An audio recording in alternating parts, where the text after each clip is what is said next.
ഇത് നമ്മുടെ പരിപാടി എന്തോ നിർത്തി ചൂടാനുള്ള പരിപാടിയാണ്. ഒരു സ്വർണ്ണമടിച്ചു മാറ്റൽ കേസ് അങ്ങനെ ചർച്ചയിൽ നിൽക്കുന്ന സമയത്താണ് കോടതിയിൽ നിന്നും അടിവസ്ത്രം അടിച്ചു മാറ്റി തിരിമറി നടത്തിയ കേസിൽ ഒരു മുൻമന്ത്രി കുറ്റക്കാരൻ എന്ന പ്രഖ്യാപനം.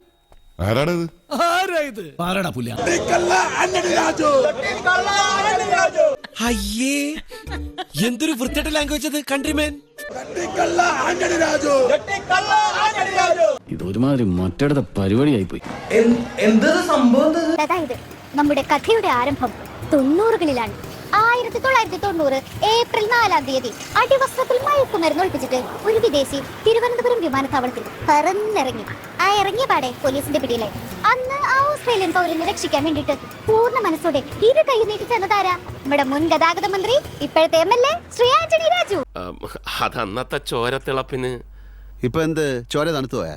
ലഹരി മരുന്ന് കൊണ്ടുവന്ന ഒരാളെ രക്ഷിക്കാൻ വേണ്ടിയിട്ട് ശ്രമം നടത്തിയ ഒരാളാണ്. അടിവസ്ത്രം വെട്ടിച്ചുരുക്കി അയാൾക്ക് പാകമല്ലാത്ത രീതിയിലാക്കി കളവ് കൃത്രിമം കാണിച്ച ഒരാൾ ആണ് അദ്ദേഹം. വെറുതെ കഴിഞ്ഞ ആഴ്ച നടന്ന കാര്യങ്ങൾ പറഞ്ഞ് എന്നെ നാറ്റിക്കരുത്. എന്നിട്ടാണ് ആ ആളെ ഇത് അറിഞ്ഞുകൊണ്ട് പിണറായി വിജയൻ മന്ത്രിസഭയിലാക്കിയത്. അദ്ദേഹത്തിന് ഇതിന് പരമയോഗ്യനായത് തന്നെ അത് തന്നെയാണ് ഏറ്റവും വലിയ യോഗ്യത. നല്ല രീതിയിൽ കാര്യങ്ങൾ നിർവഹിക്കാൻ പറ്റും. നല്ല ചുറുചുറുക്കുള്ള ആളാണ്. കാര്യങ്ങൾ നല്ല ഭംഗിയായി നിർവഹിക്കാൻ പറ്റും. പിന്നെ ഈ മിടുക്കൊക്കെ എനിക്ക് ജന്മനാ കിട്ടിയെന്ന് ആൾക്കാര് പറയണേ. സ്വർണം അടിച്ചു മാറ്റുന്ന കള്ളന്മാരെ സംരക്ഷിക്കുന്നു പിണറായി വിജയൻ. അതുപോലെ തന്നെ അടിവസ്ത്രം അടിച്ചു മാറ്റുന്നവരെ സംരക്ഷിക്കുന്നു പിണറായി വിജയൻ. എല്ലാ പ്രശ്നത്തിലും നീ ഉണ്ടല്ലോ. ഞാൻ ഈ കേസിൽ പൂർണ്ണമായും നിരപരാധിയാണെന്നുള്ള ആത്മവിശ്വാസം എനിക്കുണ്ട്. പക്ഷെ കോടതിക്ക് ഒരു വിശ്വാസവും ഉണ്ടായില്ല. 100% ഈ കേസിൽ നിരപരാധിയാണെന്നുള്ള എനിക്ക് നല്ല ഉത്തരബോധ്യമുണ്ട്. നിരപരാധികളും ചില കാലഘട്ടങ്ങളിൽ ചില കേസുകളിൽ ശിക്ഷിക്കപ്പെടുന്ന ചരിത്രമുണ്ട്. അല്ലെങ്കിൽ പിള്ളേച്ചൻ നുണ പറയുന്നതായിരിക്കും. ഈ ബുദ്ധിയെ കാച്ചത് എവിടെ ഒളിപ്പിച്ചു വെച്ചിരിക്കുന്നത്? കാണിച്ചു തരാം. ഈ ഡ്രോയർ മിസ്റ്റർ ആൽബർട്ടോവിനെ ഒന്ന് ഒടിപ്പിക്കാമോ? ഇതല്ല, ആ ഡ്രോയർ ഇതല്ല. യെസ്, 15 വയസ്സുകാരന് പോലും പാകമാകാത്ത ഈ ഡ്രോയർ മിസ്റ്റർ ആൽബർട്ടോവിനെ നിങ്ങൾക്ക് ധരിപ്പിക്കാമോ?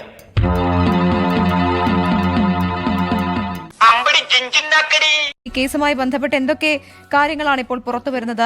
അദ്ദേഹത്തിന് എന്തായാലും MLA സ്ഥാനം നഷ്ടപ്പെട്ടു എന്നുള്ള കാര്യത്തിൽ സംശയമില്ല. മറ്റെന്തൊക്കെ വിവരങ്ങൾ ഇതുമായി ബന്ധപ്പെട്ട് പങ്കുവയ്ക്കാൻ സാധിക്കുന്നു?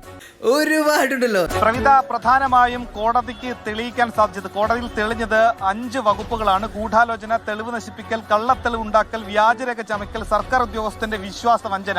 ഇത് ഒരുപാടുണ്ടല്ലോ. അതല്ലേ ഞാൻ പറഞ്ഞത്, ഒരുപാടുണ്ടെന്ന്.